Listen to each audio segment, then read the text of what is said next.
We have started studying about the mark of the beast. మనం మరి మృగం యొక్క గుర్తును గురించి ధ్యానించటం మనం ఆరంభించాం. We have seen that he's going to give this mark in the tribulation. మరి శ్రమల కాలంలో ఈ యొక్క గుర్తును వాడు ఇస్తాడని మనం వింటూ వచ్చాం. To those who worship him. ఎవరైతే వాణిని ఆరాధిస్తారో వారందరికీ ఆ మృగం యొక్క గుర్తును వేస్తాడు. And those who take it would not be killed. ఎవరైతే ఆ మృగం యొక్క గుర్తును వేసుకుంటారో వారు చంపబడరు. And they would be allowed to buy and sell. అంత మాత్రమే కాదు, వారు ఏదైనా క్రయ విక్రయములు చేయటానికి ఆ గుర్తు ఉన్నటువంటి వారికి మాత్రమే అనుమతి ఉంటుంది. We have seen that God also marks his servants in the tribulation. దేవుని వాక్యంలో మనం నేర్చుకున్నాం, శ్రమల కాలంలో దేవుడు కూడా తన దాసులకు తను సేవించే వారందరికీ ఒక గుర్తు వేస్తాడు. And they are sealed by God. వారు దేవుని చేత ముద్రించబడతారు. And we also see that in the new heaven and the new earth that we are going to enter. మరి క్రొత్త ఆకాశము క్రొత్త భూమిలో మనం ప్రవేశించబోతున్నాం అన్న సంగతిని కూడా మనం చూసాం. In Revelation chapter 22 and verse 4. ప్రకటన గ్రంథం 22వ అధ్యాయం 4వ వచనంలో మనం ఆ విషయాన్ని మనం చూసాం. Verse 4. 22:4 నేను చదువుతున్నాను. ఆయన దాసులు ఆయనను సేవించుచు ఆయన ముఖ దర్శనము చేయుచుందురు, ఆయన నామము వారి నొసళ్ళ యందుండును. He's going to put the name of God in their foreheads. ఆయన తన నామమును వారి నొసళ్ళ యందు ముద్రించబోతున్నాడు. So in all probability the Antichrist will put his name in that mark inside the forehead or inside the right hand. మరి క్రీస్తు విరోధి కూడా మరి ఈ నుదిటి మీద లేకపోతే నుదిటి లోపల ఆ గుర్తును తప్పకుండా వాడు వేస్తాడు. It could be his name. అది వాడి నామం పేరట వేస్తాడు. But you see, it could be more than just the sealing of a name like a tattoo. అది ఒక మచ్చల ఒక పచ్చబొట్టులాగా ఆ యొక్క గుర్తు వేయటం మాత్రమే కాదు. I think it has to do more with the DNA of the Antichrist being inserted into those people. దానికంటే అతీతముగా జరిగేటువంటి కార్యం ఏమై ఉంటుంది అంటే క్రీస్తు విరోధి యొక్క మరి ఆ యొక్క డిఎన్ఏని మనలో ప్రవేశింపజేయడానికి ప్రయత్నం జరుగుతుంది. And that would be in order to modify genetically those people who take his mark. మరి అది జన్యుపరముగా మరి అది మోడిఫై చేయడానికి తన యొక్క గుర్తును మనలో వేయటానికి ఇష్టపడతారు. Now this is exactly what would have happened with Nimrod. బహుశా నిమ్రోద్ విషయంలో కూడా బహుశా జరిగినటువంటిది ఇదే. We have seen already that Nimrod was born as a normal human being. He was the son of Cush. He was the son of Cush. He was born as a normal human being. మరి సాధారణమైనటువంటి వ్యక్తిగా నిమ్రోదు Kishu యొక్క కుమారుడిగా జన్మించాడు. But he was modified to become a giant. మరి అతను ఒక నెఫీలీలునిగా ఒక జాయింట్ గా ఒక ఆజానుబాహుడుగా అతను తయారు చేయబడ్డాడు. And that was something like the mark of the beast that's going to come in the future. అది మరి రాబోయే కాలంలో మృగం యొక్క గుర్తుగా రాబోతున్నదన్నటువంటి సంగతిని మనం నేర్చుకుంటున్నాం. Now in the tribulation, not before that, మరి శ్రమల కాలంలో దానికంటే ముందు కాదు, the mark of the beast will be introduced in the second half of the tribulation. మృగం యొక్క గుర్తు ఎప్పుడు పరిచయం చేయబడుతుంది అంటే శ్రమల కాలం మధ్యలో, the second 3.5 years. అంటే రెండవ 3.5 సంవత్సర కాలంలో ఈ మృగం యొక్క గుర్తు ప్రవేశపెట్టబడుతుంది. And that would be the time when he would have died and come back to life. అది ఏ సమయం అనంటే క్రీస్తు విరోధి చనిపోయి మరలా జీవంలోనికి వచ్చినటువంటి సందర్భం. So before that, if anybody tells you this or that is the mark of the beast, do not believe that. దానికంటే ముందుగా దయచేసి జాగ్రత్తగా గమనించండి. ఈ రెండవ 3.5 సంవత్సర కాలంలో అనగా క్రీస్తు విరోధి చనిపోయి వాడు మరలా జీవంలోనికి వచ్చిన తర్వాత మాత్రమే ఈ మృగం యొక్క గుర్తు అనేటువంటిది ఉనికిలోనికి వస్తుంది. దానికి ముందు ఎవరైనా ఇదిగో అక్కడ ముద్ర వేస్తున్నారు ఇక్కడ ముద్ర వేస్తున్నారంటే ఆ ముద్రను గురించి మనం నమ్మకూడదు. When a person is given the mark of the beast, ఎప్పుడైతే ఒక వ్యక్తికి ఈ మృగం యొక్క గుర్తు వేయబడుతుందో he may cease to be a human. He may cease to be a human being. అతను మరి ఒక మనుషునిగానే కనబడుతూ ఉంటాడు. But he will not be a human being anymore. అయితే వాడిక మనిషిగా ఏమాత్రము అనిపించడు. Nowadays this is already in practice. నేటి దినాల్లో ఇది ఆల్రెడీ కార్యాచరణలో ఉన్నది. It's called transhumanism. Trans humanism అని మనం దాన్ని పిలుస్తూ ఉంటాం.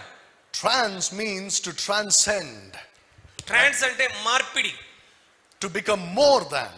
మరి ఉన్న స్థితి కంటే ఇంకా అధికమైనటువంటి స్వభావంలోనికి వెళ్ళటం. Take for example all these so-called superheroes in movies and comics. మరి కామిక్స్ లో, మూవీస్ లో కనబడుతున్నటువంటి సూపర్ హీరోస్ ని మనం చూసినట్లయితే ఉదాహరణకి Superman సూపర్ మ్యాన్ గాని, and all those other mans that are there. Super man ఇలాంటి మ్యాన్లన్నీ ఓకే వస్తూ ఉంటాయి కదా, పిల్లలు చూస్తూ ఉంటారు. Right, if you look at them, you see that they are superhumans. వారు సాధారణమైన మనుషుల్లాగా ఉండరు, వారు సహజాతీతమైన శక్తులు కలిగినటువంటి మనుషుల్లాగా వ్యవహరిస్తూ ఉంటారు. That's called transhuman, more than human. వారిని ట్రాన్స్ హ్యూమన్ అంటారు, అంటే మానవాతీతమైనటువంటి శక్తిని కలిగి ఉంటారు. This experiment was conducted first in the days of Noah. ఈ ఎక్స్పెరిమెంట్ మొట్టమొదటిగా ఎక్కడ జరిగింది అని అంటే నోవాహు కాలంలో జరిగింది. Already they tried this out. ఇది నోవాహు దినాల్లో వారు ప్రయత్నించారు. And that's why God destroyed the earth with a flood, because people were not normal human beings anymore. ఎందుకంటే నోవాహు కాలంలో భూమి మీద ఉన్నటువంటి ప్రజలు సాధారణమైనటువంటి మనుషులుగా లేరు, వారు మానవాతీతమైనటువంటి శక్తులుగా కనబడుతున్నారు గనుక దేవుడు జలప్రలయం ద్వారా భూప్రపంచంలో ఉన్న మనుషులందరినీ నాశనం చేశాడు. Right, we read in the Bible that God destroyed the whole world except Noah and his family. Noah అతని కుటుంబం తప్ప భూమి మీద ఉన్నటువంటి జనులందరినీ దేవుడు నాశనం చేసినట్లుగా చూశాం. Why did he do that? ఎందుకు దేవుడు అలా చేశాడు? Doesn't that look a bit too much on God's side? దేవుడు మరి చాలా ఎక్కువ చేసినట్టుగా, అసలు ఈ చిన్నదానికి అంత భయంకరమైన శిక్ష ఎందుకు వేశాడు అన్నట్టుగా మనకు అనిపిస్తుంది. That's because the Bible says mankind had corrupted itself. ఎందుకంటే మానవుడు తను తాను నాశనం చేసుకున్నాడు, పూర్తిగా చెడిపోయాడు దేవుని దృష్టిలో. And that was the corruption of the DNA. అది ఏ విధంగా నాశనం జరిగిందంటే మానవుని యొక్క DNA కరప్షన్ చేయబడింది, నాశనం చేయబడింది. So man was no longer a normal human being but transhuman. ఇక పుట్టినటువంటి మనుషులు సాధారణమైన మనుషులుగా ఉండట్లేదు, వాళ్ళు ట్రాన్స్ హ్యూమన్స్ లాగా, అంటే మానవాతీతమైనటువంటి శక్తులుగా జీవిస్తూ ఉన్నారు. The DNA was modified. వారి యొక్క DNA మోడిఫై చేయబడింది. Now this genetic experiments have been conducted here in the church age too. మరి సంఘ యుగములో కూడా, మరి సంఘం ఎత్తబడటానికంటే ముందుగా ఈ విధమైనటువంటి మోడిఫికేషన్ సంఘ యుగంలో కూడా జరుగుతున్నది. Many big countries have been conducting experiments with genetic modification. చాలా పెద్ద పెద్ద దేశాలు ఈ ఎక్స్పెరిమెంట్లు చేస్తూ వచ్చారు, జెనెటిక్ మోడిఫికేషన్, జన్యు సంబంధమైనటువంటి మార్పిడిని చేస్తూ ఉన్నారు. What do? వాళ్ళు ఏం చేస్తున్నారు? They take the genes of a human being and those of an animal and mix them together. మరి మనిషిని యొక్క మరి బీజమును తీసుకొని జంతువులతో కలుపుతా ఉన్నారు. And the result is called a chimera. దాని ప్రతిఫలముగా వచ్చినటువంటి రిజల్ట్ ని ఏమని పిలుస్తున్నామనంటే క్రైమేరా అని పిలుస్తున్నాం. That is a thing which is half human and half animal. అదేంటంటే సగము మనిషి సగం జంతువు అని అర్థం. Sometimes some people catch those on video. కొంతమంది అలాంటి యొక్క విషయాలను వీడియోలో క్యాచ్ చేస్తూ ఉంటారు. But somehow those videos disappear. ఏ విధం చేతనైనా కొన్నిసార్లు ఆ వీడియోలు డిసప్పేర్ అయిపోతున్నాయి, కానీ కనిపించకుండా అదృశ్యమైపోతున్నాయి. Governments don't want people to know about their experiments. ప్రభుత్వం వారు చేస్తున్నటువంటి ఎక్స్పెరిమెంట్స్ ప్రజలు అవగాహనలో కలిగి ఉండకూడదన్నటువంటి ఆలోచన ప్రభుత్వానిది. In almost every major country they have been doing this. ప్రతి ప్రాముఖ్యమైనటువంటి అగ్రదేశాల్లో ఈ విధమైనటువంటి జెనెటిక్ మోడిఫికేషన్స్ అనేటువంటివి చేస్తూ ఉన్నారు. And today we are living in times when this technology has reached its height. ఈ పరిజ్ఞానం చాలా ఉన్నతమైన స్థితికి ఎదిగినటువంటి దినాల్లో మనందరం కూడా నివసిస్తున్నాం. Because you see, all this is going to be used in the mark of the beast in all probability. ఎందుకంటే ఇవన్నీ కూడా ఆ రాబోతున్నటువంటి 3.5 సంవత్సరాల్లో మృగం యొక్క గుర్తులు అవి ఉపయోగించబడబోతున్నాయి. A moment a person is modified genetically, ఒక వ్యక్తి ఎప్పుడైతే జెనెటికల్ గా మోడిఫై చేయబడతాడో ఆ మరుసటి క్షణమే he ceases to be a human being.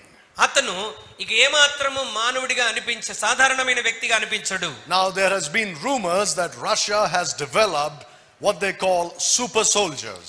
Super soldiers అన్నటువంటి విధానాన్ని రష్యా డెవలప్ చేసిందని ఒక రూమర్స్ వస్తూ ఉన్నాయి. That means they have a bunch of soldiers. దాని అర్థం ఏంటంటే వారు ఒక గుంపు సైన్యాన్ని కలిగి ఉండి who have been genetically modified. మరి జెనెటికల్ గా మోడిఫై చేయబడినటువంటి సైన్యము. And if they are let loose in a war, ఒకవేళ వారు యుద్ధంలో విడవబడితే they don't need to eat food. వారు యుద్ధంలో ఆహారం తినవసరం లేదు. They don't need to drink water. నీళ్లు తాగవసరం లేదు. They don't need to rest. వారికి విశ్రాంతి అవసరం లేదు. If they get shot, they won't die so easily. ఒకవేళ వారిని కాల్చివేసినా వారు చనిపోరు. They cease to be human, normal human beings. వారు సాధారణమైనటువంటి మనుషులుగా ఉండబోరు. If you read in the book of Revelation, we have already read that last time, but I want to read it again in chapter 14. ప్రకటన గ్రంథం 14లో మనం ఇంతకుముందు చదివాం. మరలా దాన్ని ఒకసారి నేను చదవాలని ఆశపడుతున్నాను. Look at verses 9, 10 and 11. ప్రకటన గ్రంథం 9, 10, 11 వచనాలు మనం చదవం. మరియు వేరొక దూత అనగా మూడవ దూత వెంబడి వచ్చి గొప్ప స్వరముతో ఇలాగు చెప్పెను, ఆ క్రూర మృగమునకు గాని దాని ప్రతిమకు గాని ఎవడైనను నమస్కారం చేసి తన నొసటి అందేమి చేతి మీదనేమి ఆ ముద్ర వేయించుకునిన ఎడల ఏమీ కలపబడకుండా దేవుని ఉగ్రత పాత్రలో పోయబడిన దేవుని కోపమును మధ్యమును వాడు త్రాగును. పరిశుద్ధ దూతల ఎదుట గొర్రెపిల్ల ఎదుటను అగ్నిగంధకముల చేత వాడు బాధింపబడును. Why is this that God is being so severe with people who take this mark? ఎవరైతే ఈ మృగం యొక్క ముద్ర వేసుకుంటారో వారితో దేవుడు ఎందుకు ఇంత తీవ్రముగా కఠినముగా వ్యవహరిస్తున్నాడు? Why can't he forgive them? దేవుడు ప్రేమగలవాడు, ఎందుకు వారిని క్షమించకూడదు? The blood of Jesus Christ can still save people, right? యేసుక్రీస్తు యొక్క రక్తము ప్రజలను ఇంకా రక్షించగలదు. అవునంటారా కాదంటారా? So why is this? మరి ఎందుకు దేవుడు వారిని రక్షించట్లే, శిక్షిస్తున్నాడు? That's because ఎందుకంటే Jesus died only for human beings. యేసుక్రీస్తు ప్రభువారు ఆయన మానవాతీత శక్తుల కొరకు కాదు, కేవలం మానవుల కొరకు మాత్రమే చనిపోయాడు. His blood atones for the human race. ఆయన రక్తము కేవలం మనుష్య జాతికి మాత్రమే ప్రాయశ్చిత్తము కలగజేస్తుంది. Not for genetically modified people. Genetical గా మోడిఫై చేయబడినటువంటి మానవాతీత మనుషులకు కాదు. Because they are no longer human. ఎందుకంటే వారు మనుషులనిక పిలువబడబోరు. Now these people who are genetically modified ఈ జెనెటికల్ గా మార్పిడి చేయబడినటువంటి మనుషులు can look into the spiritual realm that we cannot look into. వారు మనము చూడలేనటువంటి ఆత్మ మండలమును వారు చూడగలరు. Why is that?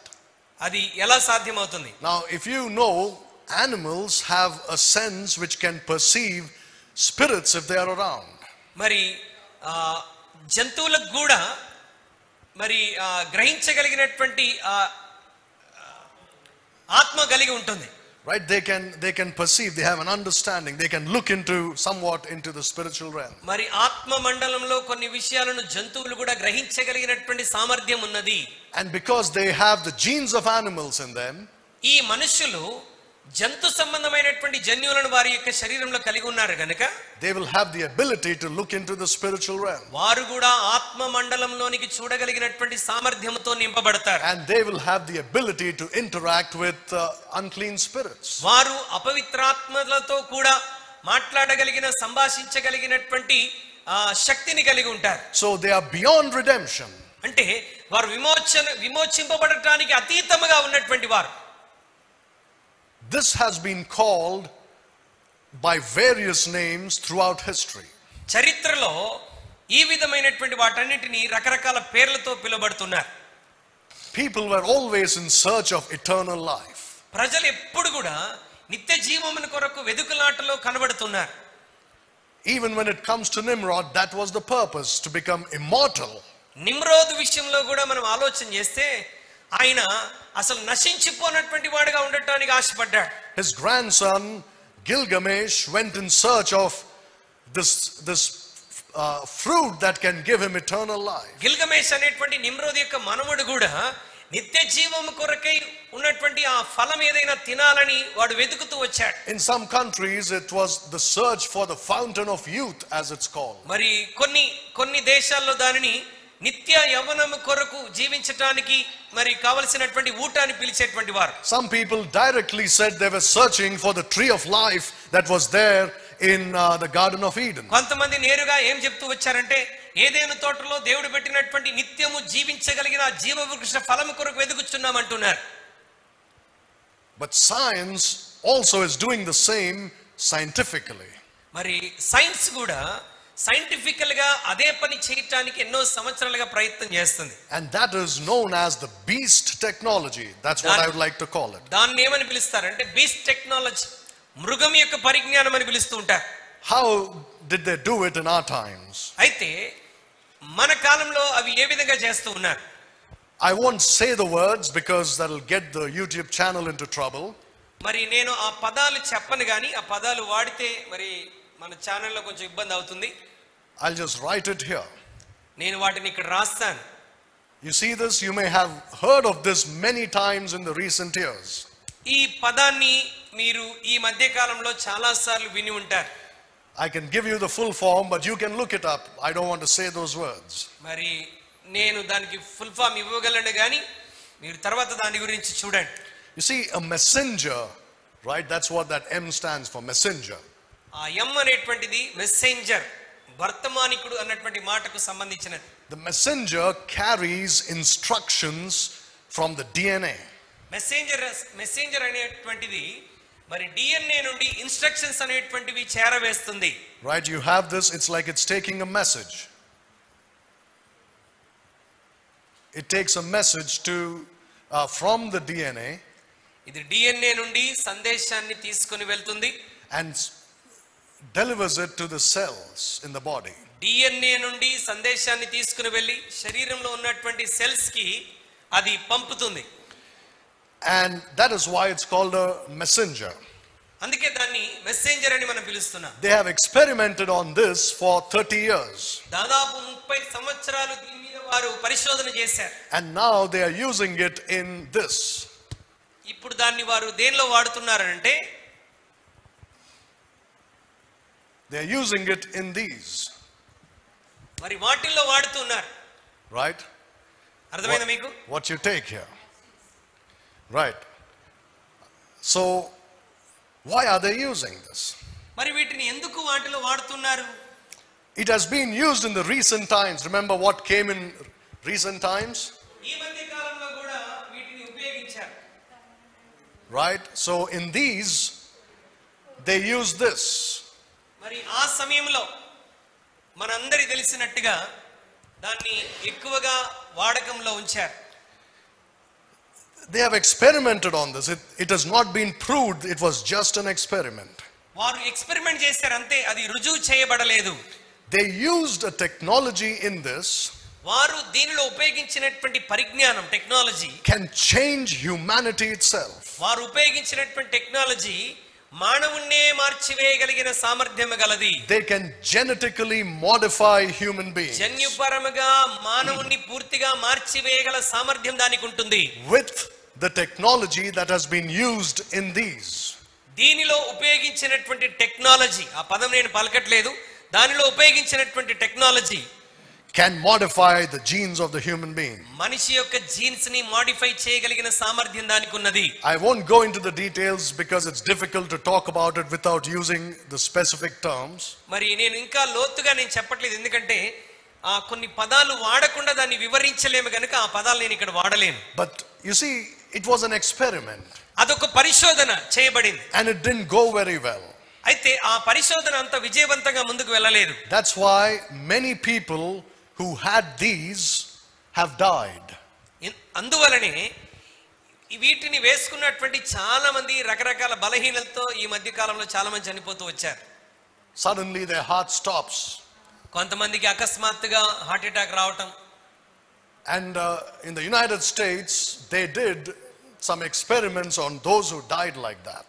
మరి ఆ విధమైనటువంటి బలహీనతతో చనిపోయిన వారి మీద మరి యునైటెడ్ స్టేట్స్ లో పరిశోధన చేసినప్పుడు they found that their arteries were filled with some substance which is like cotton thread. ఒక కాటన్ థ్రెడ్, ఒక కాటన్ దారం వంటి ఒక సబ్స్టెన్స్ అనేటువంటిది వారి వారి యొక్క శరీరంలో అమర్చబడినట్టుగా చూశారు. Not single threads, but bunches of threads. ఒక ఏదో సన్నని దారం కాదు, ఒక బంచ్ ఆఫ్ దారాలు అమర్చబడినట్టుగా కనబడుతుంది. And they clogged the arteries so that there is no blood flow. Arteries ని అది కప్పివేయటం ద్వారా బ్లడ్ ఫ్లో లేకుండా అయిపోతుంది అన్నమాట. So when they cut open these people, they pulled out shockingly long pieces of these thread-like ఎప్పుడైతే ఆ వ్యక్తులు substances. చనిపోయారో వారిని కోసి చూస్తే ఈ దారాలుగా అది బయటికి వచ్చినట్టుగా కనబడుతుంది. Most of them were young people, not older people. వీరిలో చాలా మంది యవనస్తులండి, వృద్ధాప్యంలో ఉన్నటువంటి వారు కాదు. Very strong people. చాలా బలంగా ఉన్నటువంటి వారు. People who would go and exercise. మరి వెళ్ళి ఎక్సర్సైజ్ చేసేటువంటి వారు, జిమ్ చేసేటువంటి వారు. I'm sure many of you have watched videos. మరి ఈ మధ్య కాలంలో జరిగిన సంభవాలు చాలా మీరు వీడియోస్ కూడా చూసి ఉంటారు. Strong men and women exercising and suddenly falling down and dying. చాలా బలం కలిగిన దృఢంగా ఉన్నటువంటి వ్యక్తులు ఎక్సర్సైజ్ చేస్తూ అకస్మాత్తుగా కూలిపోయి చనిపోవటం. Because no blood flow you see in their ఎందుకంటే arteries వారి to the heart. శరీరంలో జరిగినటువంటి ఈ ప్రక్రియ ద్వారా రక్త ప్రసరణ సరిగా లేక చనిపోయారు. But they are developing it still. అయితే వారు ఇంకా దీన్ని అభివృద్ధి చేస్తూనే వచ్చారు. There is something called, I'll write it here.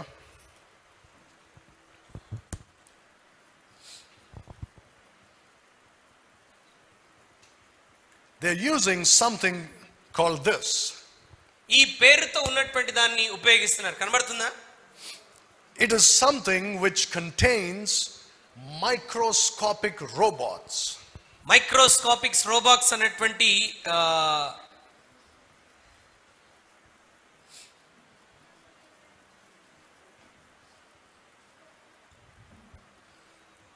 Microscopic రోబాట్స్. Oh, sorry, spelling. Yeah. What does it mean? What is microscopic robots? Microscopic robots అంటే ఏంటి? Robots which you cannot see with your eyes, they are so small. Robots అంటే అది కంటికి కనిపించనంత చిన్నవి. They send them into the body. వాటిని శరీరం లోపలికి వారు పంపిస్తారు. They combine it with this. Right? Everybody wants to study this nowadays, right? నేటి దినాల్లో కళాశాలలు అన్నిట్లో ఇది ప్రవేశపెట్టారు. అర్థమైందా మీకు రాసింది? ఈ మైక్రోస్కోపిక్ రోబోట్స్ ని ఈ క్రింద రాసిన దాంతో కలిపేయటానికి ప్రయత్నం చేస్తున్నారు. Together, they are sent into the body. ఈ రెండు కలిపి మానవ శరీరంలోనికి పంపించి ప్రయోగం చేస్తున్నారు. It's called nanotechnology. దాన్ని ఏమంటారంటే నానో టెక్నాలజీ అంటారు. And they can control your body with that. మరి వారు వీటి చేత నీ శరీరం అంతటిని స్వాధీనపరచుకోగలరు. And they can know what you're doing through that. దీని ద్వారా నువ్వు ఎక్కడికి వెళ్తున్నావు, ఏం చేస్తున్నావు అన్ని తెలుసుకునేటువంటి అవకాశం ఉంది. They can even know whether you have taken that thing or not. నీవు వారికి ఉన్నటువంటి శక్తి ఇప్పుడు ఎలా ఉంటుందంటే నువ్వు ఆ పైన రాయబడింది నువ్వు వేయించుకున్నావో లేదో కూడా వారికి తెలిసిపోతుంది. Now look at Revelation chapter 13. ప్రకటన గ్రంథం 13లోకి ఒకసారి రండి. Verses 14 and 15. 14-15 వచనాలు. కత్తి దెబ్బ తినియు బ్రతికిన ఈ క్రూర మృగమునకు ప్రతిమను చేయవలనని అది భూనివాసులతో చెప్పుచు ఆ మృగం ఎదుట చేయుటకు తనకి ఇయ్యబడిన సూచనల వలన భూనివాసులను మోసపుచ్చుచున్నది.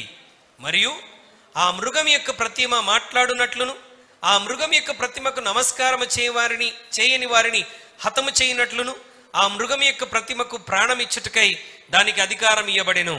Now how will they know if they have worshipped the image or not? వారు ఈ యొక్క ప్రతిమను ఆరాధిస్తున్నారో లేదో వారు ఎలా తెలుసుకోగలరు? Through these things that they send into the body as a part of the mark of the beast. మృగం యొక్క గుర్తుగా మన శరీరంలోనికి పంపించినటువంటి వీటి ద్వారా మనం ఆ ప్రతిమకు ఆరాధిస్తున్నామో లేదో కూడా వాళ్ళకి తెలిసిపోతుంది. So I'm not saying this is 100% sure, but this is my guess.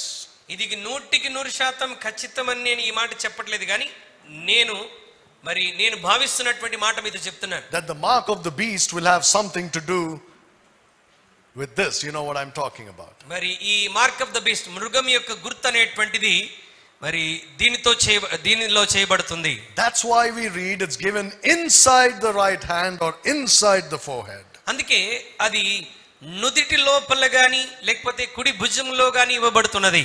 Now in recent times ఈ మధ్య కాలంలో they told us if you don't have this, ఈ మధ్య కాలంలో మనకి ఏమని ప్రకటించారంటే ఒకవేళ అది వేసుకోకపోతే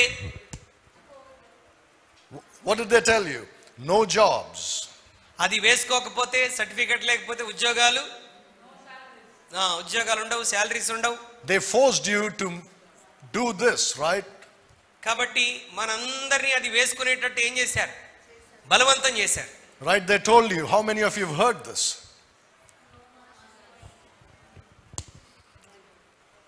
Who are you to tell me to do something by force? ఏదైనా ఒక బలవంతంగా చేయమని చెప్పడానికి నువ్వు ఎవరివి? That's taking away our rights as citizens and as human beings. దేశ పౌరులముగా మానవులముగా మన హక్కుని వారు తొలగించేసి బలవంతంగా వాటిని మన జీవితంలో వేస్తున్నారు. That's an experiment for what is coming in the future. రాబో కాలంలో రాబోతున్న దానికి ఇది ఉదాహరణగా ఒక ఎక్స్పెరిమెంట్ గా మనకు కనబడుతున్నది. Right, remember what happened that 1 or 2 years. ఆ 1-2 సంవత్సరాల్లో ప్రపంచమంతా ఏం జరిగిందో ఒకసారి ఆలోచించండి. If you didn't have this when you went out, నీవు బయటికి వెళ్ళినప్పుడు మూతికి గుడ్డ లేకపోతే they looked at you like you are a dangerous animal. నిన్ను ఒక భయంకరమైనటువంటి క్రూర మృగముగా చూడటం మొదలు పెడతారు. Right? Sometimes you get scolded by people. ఒకవేళ నువ్వు అది పెట్టుకొని వెళ్ళకపోతే ప్రజలే తిట్టినటువంటి సందర్భాలు కూడా ఉన్నాయి. And the cops would beat them. మరి పోలీసులు కొంతమందిని కొట్టినట్టుగా కూడా మనం చూసాం అది లేకపోతే. Forcing people to do something they don't want to do. అంటే ఇష్టం లేని దాన్ని చేయటానికి బలవంతం పెట్టినటువంటి సందర్భాన్ని ఆ 2 సంవత్సరాలు మనం చూసాం. What does it mean? దాని అర్థం ఏంటి?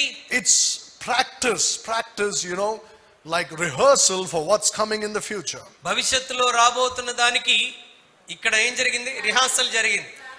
Right here they said you can't have jobs, no school, అది వేసుకోకపోతే జాబ్స్ ఉండవు, స్కూల్లో ప్రవేశం ఉండదు, no travel, ఎక్కడికి ప్రయాణం చేయలేరు. right? So many things were connected to that. చాలా విషయాలు మనం వేసుకున్న దానితో కనెక్ట్ అయి ఉన్నాయి. So many things, right? You cannot go to hospitals, public places. Hospitals కి వెళ్ళలేము, మరి బహిరంగ స్థలాల్లోనికి వెళ్ళలేము. You can't go to office, you can't go to college. ఆఫీస్కి వెళ్ళలేవు, కాలేజీకి వెళ్ళలేవు. Right, you remember? గుర్తొస్తున్నాయా? Christians did not even stop to think and make the connection between this and the mark of the beast. అయితే క్రైస్తవులు అనేక మంది మరి వారు ఒక నిమిషం ఆగి అసలు ఇది దేనికి గుర్తుగా ఉన్నది అని వాక్యం లోతుకు వెళ్ళి మనం ఎవరు కూడా పరిశోధించలేకపోయాం. So once they release these things inside you, ఒక్కసారి ఈ చెప్పబడినవన్నీ మనలోనికి పంపటం వారు మొదలు పెడితే they can control you. వారు మనిషిని పూర్తిగా కంట్రోల్ చేయగలరు. They can even kill you. వారు నీ అనుమతి లేకుండానే నీకు తెలియకుండానే నిన్ను చంపగలరు. And they will tell you that we are using it for your good. వాళ్ళు చెప్పేది ఏంటంటే ఇది మీ అందరి మేలు కొరకు ప్రవేశపెట్టింది అని చెప్తూ వచ్చారు. They will say if you take this you won't get any diseases. మీరు ఇది తీసుకుంటే మీకు ఏ రోగము రాదని చెప్పిన సందర్భాలు కూడా ఉన్నాయి. That's what they're going to do in the tribulation. మరి ట్రిబులేషన్ లో శ్రమల కాలంలో కూడా ఎగ్జాక్ట్ గా అదే చేయబోతున్నారు. What they'll do is they'll tell you if you take this you won't get diseases. నువ్వు ఆ ముద్రను వేసుకుంటే నీకు ఎటువంటి రోగము రాదు. You will not age, you will be young. ఆ ముద్ర వేసుకుంటే నీ వయస్సు పెరగదు, నువ్వు యవ్వనంగా ఉంటావు. You will become immortal. నీవు నశించిపోనటువంటి వ్యక్తిగా ఉంటావు. That's a lie, just like it was a lie in our times. మరి అది అబద్ధం. మన కాలంలో ఎలాగైతే అది వేయించుకుంటే ఏ ప్రాబ్లం ఉండదని చెప్పి అబద్ధం చెప్పారు, శ్రమల కాలంలో కూడా అబద్ధం చెప్తారు. రోగాలు రావు, నిత్యం యవ్వనంగా ఉంటాం, అసలు నాశనమే ఉండదు. Now they are developing something called this. ఈ మధ్య కాలంలో వారు ఈ విషయాన్ని వాళ్ళు డెవలప్ చేస్తూ ఉన్నారు.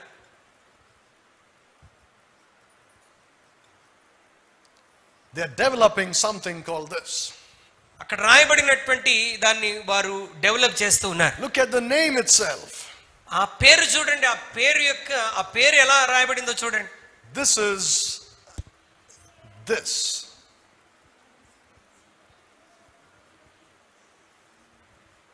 I'm sorry about it, but it's wise not to say these names. అది ఏంటి అని అంటే పక్కన రాయబడినటువంటి పదం, ఆ పదం నేను పలకలేను, క్షమించండి.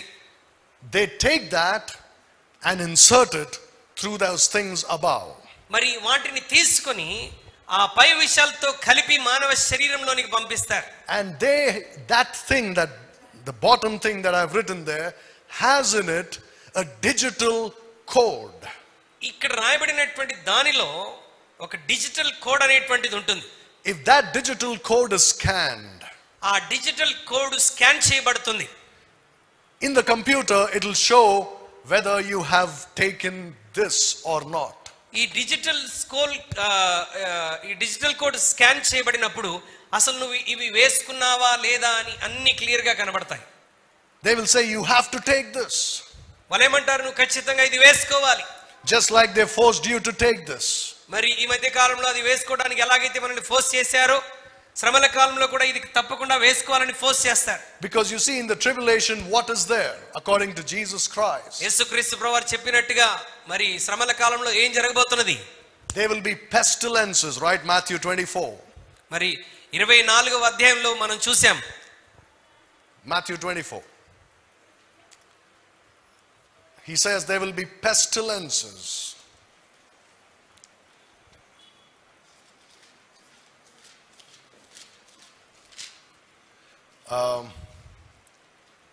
Look at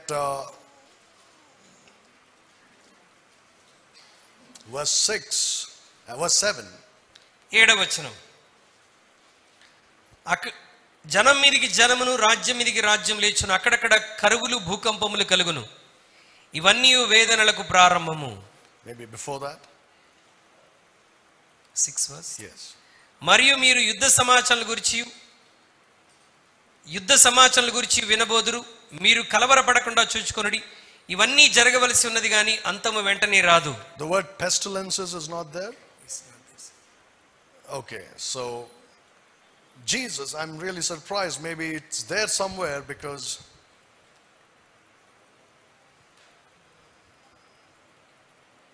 it's very surprising it's been removed from the Bible in the Telugu. But verse 7.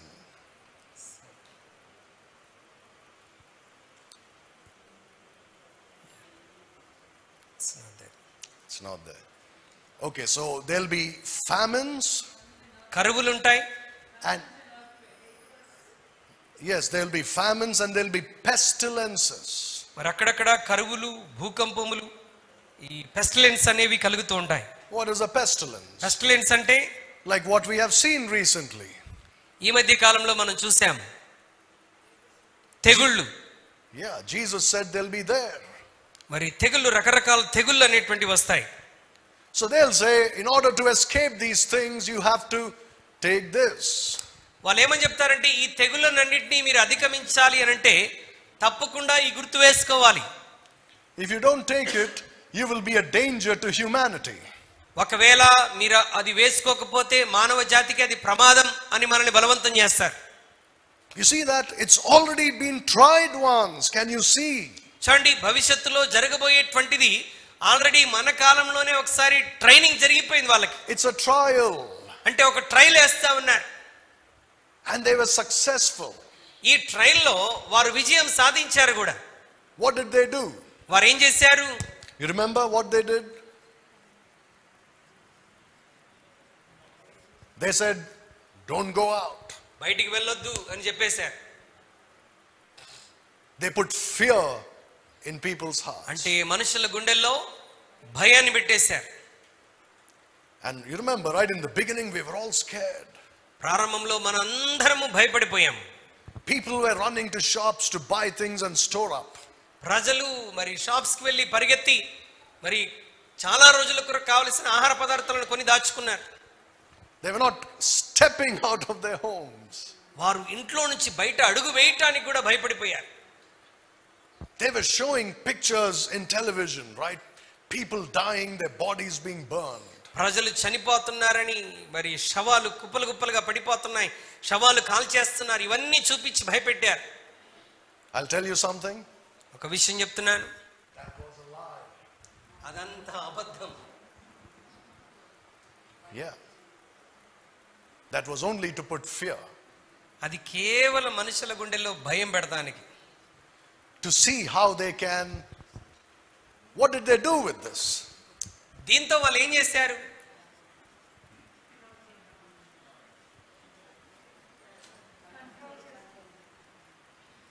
Right, this is what they did. దాన్ని అనౌ చేసి వాళ్ళు చేసినటువంటి పని అది. What does the Antichrist want? క్రీస్తు విరోధిగా కావాల్సింది ఏంటి? అందరి మీద control. This is what he wants. Do you see that? అర్థమవుతుందా? What a great deception it was. ఎంత భయంకరంగా మోసగించబడ్డామో చూసారా? Terrible deception. భయంకరమైన మోసం.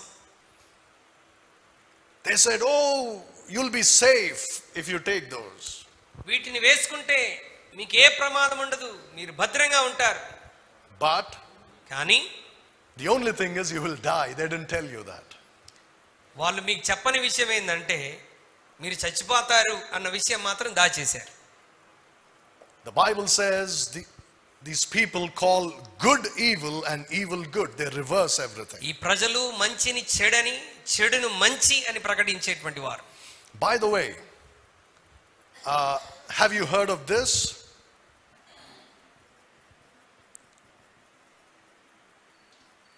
How many of you have heard of this? ఈ మాట ఎంతమంది విన్నారు? You heard? I'm sure you have heard this is this. Many of you may have taken it also. మీలో కొంతమంది ఇది కూడా వేయించుకొని ఉంటారు. మనకు రెండు పేర్లే తెలుసు, ఇది కూడా ఉనికిలోకి వచ్చింది. You know what this word is made up of? ఈ పదం దేని ద్వారా వచ్చిందో తెలుసా?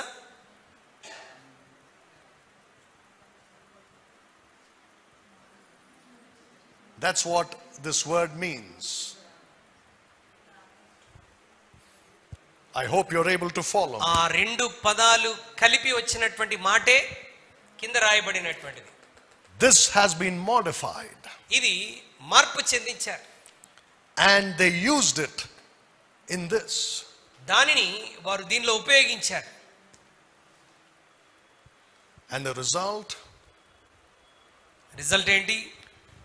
Many became sick, many died. అనేక మంది అనారోగ్య పాలైపోయారు, అనేకులు చనిపోయారు. Now, remember I told you that if they're developing this, ఈ క్రింద రాసినటువంటిది వారు గనుక డెవలప్ చేస్తున్నట్లయితే, and they are planning to put this in the next batch of these, ఇది వారు అభివృద్ధి చేసి డెవలప్ చేసి ఇక నెక్స్ట్ బ్యాచ్ లో ఇది వేసేటప్పుడు తప్పకుండా దీన్ని ఉపయోగిస్తారు. you know what this does also, apart from what I already told you? నేను ఇంతకుముందు చెప్పినట్టుగా ఇది నేను ఇంతకుముందు చెప్పిన పని చేయటమే కాకుండా ఇంకేం చేస్తుంది తెలుసా? It makes your skin where you have taken this to glow. మరి నువ్వు ఎక్కడైతే అది వేయించుకున్నావో అక్కడ మంచి నీ యొక్క చర్మం మంచి మెరుగులోనికి రావటానికి అది ఉపయోగపడుతుంది. Like light. అది ఒక లైట్ లాగా వెలుగుతుంటుంది. It'll become a bright thing. అది చాలా ప్రకాశంగా ఉంటుంది. Shall I tell you what this is? అదేంటో చెప్పనా? Look at Leviticus. For those of you who have never read the book of Leviticus, you should know that even in Leviticus there is much to learn. మరి లేవియా కాండం అంటే చాలా మందికి ఇష్టం ఉండదు. ఆ పుస్తకంలో కూడా మనం నేర్చుకోవడానికి దేవుడు చాలా విషయాలు రాసి పెట్టాడు. Look at Leviticus. Which chapter do you think? లేవియా కాండం. ఓకే, ఈ విషయాలన్నీ ఏ అధ్యాయంలో ఉండుంటాయి? Yes, that's right. 13వ అధ్యాయం. Look at verse 2. 13:2 చూడండి. ఒకని దేహ చర్మమందు వాపు గాని పక్కు గాని నిగనిగలాడు మచ్చ గాని ఉండి వాని దేహ చర్మమందు కుష్ఠపొడ వంటిది కనబడిన ఎడల యాజకుడైన అహరోను వద్దకైనను యాజకులైన అతని కుమారుల్లో ఒకరి వద్దకైనను వాని తీసుకుని రావలెను. Did you read those words there which say, నిగనిగలాడు మచ్చ? yeah, bright spot. నిగనిగలాడు మచ్చ. This is that.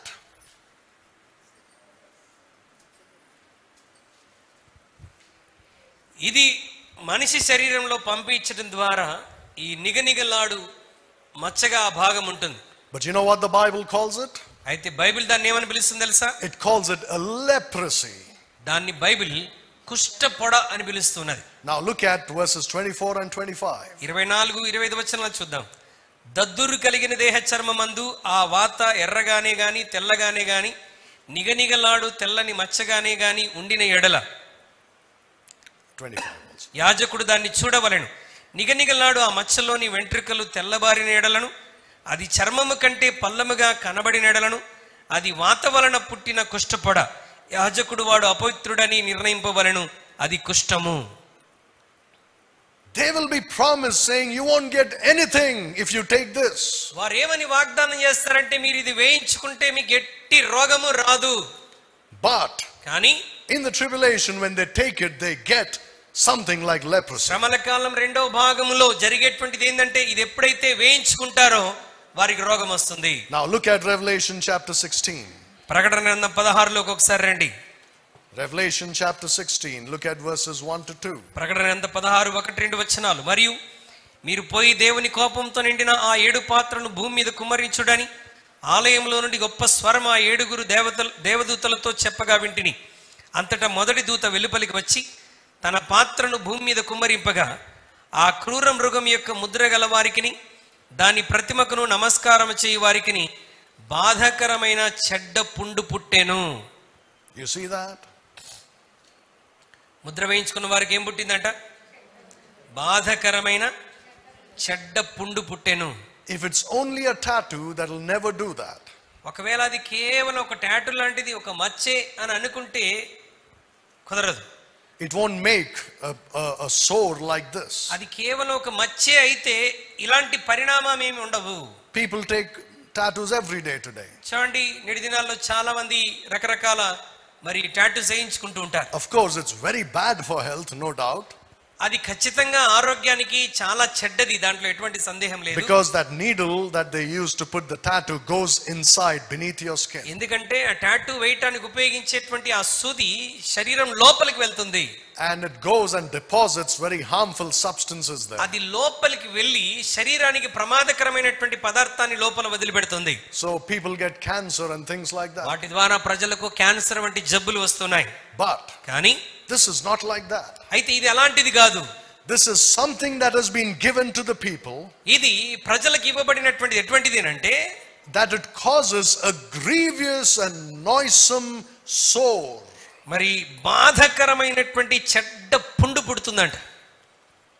Isn't that something that sounds like what we are talking about? అది మనం మాట్లాడుతున్నటువంటి విషయాలకు సమాంతరంగా ఉన్నట్టు మనకు అనిపించట్లేదా? Now look at 2 Kings chapter 5. రెండవ రాజుల గ్రంథం 5వ అధ్యాయంలోనికి ఒకసారి రండి. And look at verse 27. రెండవ రాజుల గ్రంథం 5వ అధ్యాయం 27వ వచనాన్ని నేను చదువుతున్నాను. కాబట్టి నయమాను కలిగిన కుష్టు నీకును నీ సంతతికిని సర్వకాలం అంటి ఉండును అని చెప్పగా వాడు మంచు వలె తెల్లనైన కుష్ఠము కలిగి ఎలీషా ఎదుట నుండి బయటికి వెళ్ళెను. This is probably how they become when they take the mark of the beast. చూడండి, మృగం యొక్క గుర్తు వేసుకున్నప్పుడు ప్రజల శరీరాలు ఇలా మారబోతున్నాయి. Now in the passages that we have read in Leviticus chapter 13, మరి లేవియాకాండం 13లో మనం చదివినటువంటి లేఖన భాగాల్లో I don't know what it says in Telugu, but in English it says a spot. మరి మచ్చ అని అక్కడ మనం చూస్తున్నాం. Yeah, a spot. కుష్టు పొడ. A spot, you know what a spot is, right? Spot అంటే తెలుసు కదా, మచ్చ. It'll be something like this. There's a spot. Spot అంటే అర్థమైందా? Do you know the Bible has a lot to say about spots? ఈ మచ్చని గురించి బైబిల్లో చాలా విషయాలు చెప్పబడిన సంగతి మనకు తెలుసా? Look at Revelation chapter 13 and verse 2. ప్రకటన గ్రంథం 13వ అధ్యాయం 2వ వచనం ఒకసారి చూద్దాం. ప్రకటన గ్రంథం 13వ అధ్యాయం 2వ మాట. నేను చూచిన ఆ మృగము చిరుతపులిని పోలి ఉండెను. దాని పాదములు ఎలుగుబంటి పాదములు వంటివి, దాని నోరు సింహపు నోరు వంటిది. దానికి ఆ ఘట సర్పము తన బలమును, తన సింహాసనమును, గొప్ప అధికారమును ఇచ్చెను. What does a leopard have? చిరుతపులికి ఏముంటాయండి? That's right. The Antichrist is a leopard. క్రీస్తు విరోధి దేంతో పోల్చబడ్డాడు? చిరుతపులి. Right, we studied about Nimrod, the meaning of the word Nimrod. Nimrod అన్న మాటకు అర్థం కూడా ఏంటి? Now look at Jeremiah chapter 13 and verse 23. ఇర్మియా గ్రంథం 13వ అధ్యాయం 23వ వచనాన్ని మనం ఒకసారి చూద్దాం. ఇర్మియా గ్రంథం 13:23. కూషు దేశస్థుడు తన చర్మమును మార్చుకొనగలడా? చిరుతపులి తన మచ్చలను మార్చుకొనగలదా? మార్చుకొనగలిగిన ఎడల కీడు చేయుటకు అలవాటు పడిన మీరును మేలు చేయవల్లపడును. You see, can the leopard change his spots? చిరుతపులి తన మచ్చలను మార్చుకొనగలదా? The spot has to do with the Antichrist. ఈ మచ్చ క్రీస్తు విరోధికి సంబంధమైనటువంటిది. Again, I want to say this as carefully as I can. నేను మరలా దీన్ని జాగ్రత్తగా, ఎంత జాగ్రత్తగా చెప్పాలంత జాగ్రత్త చెప్తున్నాను. Remember when we were kids? మనం అది వేసుకున్నప్పుడు, when we were kids, మనము చిన్నవారముగా ఉన్నప్పుడు, చిన్నపిల్లలుగా ఉన్నప్పుడు, almost all of us have that spot here, right? చిన్నపిల్లలు ప్రతి ఒక్కరికి ఏముంటుంది? మచ్చ. Why does that come? ఎందుకు అది వచ్చింది? Well, that was okay because nothing happened to us, thank God. ఆ మచ్చ మనకి ఏం చేయలేదు, దాన్ని బట్టి దేవునికి స్తోత్రం. But the one they're going to put in the future అయితే భవిష్యత్తులో వేయబోతున్నటువంటి ఆ మచ్చ will be the spot of the Antichrist, and it will lead to all sorts of sores. క్రీస్తు విరోధి యొక్క మచ్చగా ఉండి ఇవన్నీ మానవుని శరీరంలో జరగటానికి అది కారణమవుతుంది. Now, do you see why I'm saying this will play a major role in the mark of the beast? మరి మృగం యొక్క గుర్తులో అక్కడ రాయబడినటువంటి మాట మేజర్ రోల్, ప్రాముఖ్యమైన పాత్ర వహిస్తుందని ఎందుకు చెప్తున్నాను? It's a spot, that's why. It produces a spot. అది ఒక మచ్చను కలగజేస్తుంది. The mark of the beast is the spot of the beast. మృగం యొక్క గుర్తు ఆ మృగం యొక్క మచ్చగా ఉంటున్నది. I want to show you many verses very quickly, so it's time to exercise your hands. మరి మీ చేతులకు పని పెడతానికి అనేకమైన వచనాలు మనం చూడబోతున్నాం ఇప్పుడు. Look at Deuteronomy chapter 32. ద్వితీయోపదేశకాండం 32లకు ఒకసారి రండి త్వరగా. Deuteronomy 32 and verse 5. 32వ అధ్యాయం ద్వితీయోపదేశకాండం 5వ వచనం. వారు తమ్ము చెరుపుకొనిరి, ఆయన పుత్రులు కారు, వారు కలంకులు, మూర్ఖత గల వక్ర జనము. In Telugu, it doesn't say this. It says in the English, their spot. వారి మచ్చ అని అక్కడ రాయబడి ఉంటుంది ఇంగ్లీష్ బైబిల్లో. Let me read that to you from English. English బైబిల్లో నేను దాన్ని మీకు చదువుతాను. They have corrupted themselves. వారు తమ్మును తాము చెరుపుకున్నారు. Their spot is not the spot of his children. వారి యొక్క మచ్చ మరి Not the spot of God's children. వారి యొక్క మచ్చ దేవుని పిల్లలకు ఉన్నటువంటి మచ్చ కాదు. You see that? Their spot and his spot. వారు ఆయన పుత్రులు కారు అంటే కలంకులు, అంటే మచ్చ కలిగినటువంటి వారు. The spot of the beast and the spot of God, as we have already seen in the beginning. దేవుని యొక్క మచ్చ లేక మృగం యొక్క మచ్చ అని మనం రెండు చూసాం. Right, God's spot is the name of God written in their దేవుని యొక్క మచ్చ, దేవుని యొక్క గుర్తు ఏంటండి? ఆయన నామం నుసటి మీద వ్రాయబడి ఉంటుంది. That verse says their spot is not the spot of his children. వారి కలిగి ఉన్నటువంటి మచ్చ దేవుని పిల్లలు కలిగి ఉన్నటువంటి మచ్చ కాదు అని దాని అర్థం. Right there in Deuteronomy he started talking about this. చూడండి, ద్వితీయోపదేశకాండము నుండే క్రీస్తు విరోధికి సంబంధించినటువంటి మాటలు దేవుడు రాసి పెట్టాడు. Now look at 2 Peter chapter 2. 2 పేతురు 2వ అధ్యాయంలోనికి ఒకసారి రండి. You see, that's the greatness of the King James Bible. There is an unbroken chain of references. King James Bible యొక్క గొప్పతనం చూడండి. ఆ పదాలు ఎక్కడ విడిపోకుండా జాగ్రత్త పడినట్టుగా చూస్తున్నాం. Not because they planned it like that, God put it like that. వారు plan చేశారని కాదు, అది దేవుని ప్రణాళిక, దేవుని యొక్క ఆలోచన అది. Look at 2 Peter chapter 2. రెండవ పేతురు రెండవ అధ్యాయం. Now this is a long passage, but I want us to read it. ఇది చాలా పెద్ద ప్యాసేజ్ కానీ చదవాలని నేను ఆశపడుతున్నాను. Look at verses 13 through 19. రెండవ పేతురు రెండవ అధ్యాయం 13 నుండి మనం చదువుదాం. ఒకనాటి సుఖానుభవం సంతోషమని ఎంచుకొందురు, వారు కలంకమును నిందాస్పదములనై తమ ప్రేమ విందుల్లో మీతో కూడా అన్నపానములు పుచ్చుకొనుచు తమ భోగములు యందు సుఖించుదురు. వ్యభిచారిని చూచి ఆశించుచు పాపం మానలేని కన్నులు గలవారును అస్థిరులైన వారి మనస్సులను మరలు కొల్పుచు లోభిత్వమందు సాధకము చేయబడిన హృదయము గలవారును శాపగ్రస్తులనై ఉండి తిన్నని మార్గమును విడిచి బేరు కుమారుడైనటువంటి బిలాము పోయిన మార్గమును బట్టి త్రోవ తప్పిపోయిరి. ఆ బిలాము దుర్నీతి వలన కలుగు బహుమానం ప్రేమించెను, అయితే తాను చేసిన అతిక్రమము నిమిత్తము అతడు గద్దింపబడెను. ఎట్లనగా నోరులేని గార్ధబం మానవ స్వరముతో మాట్లాడి ఆ ప్రవక్త యొక్క వెర్రితనం అడ్డగించెను. వీరు నీళ్ళు లేని బావులను పెనుగాలి కొట్టుకొని పోవు మేఘములనై ఉన్నారు. వీరి కొరకు గాఢాంధకారము భద్రము చేయబడినది.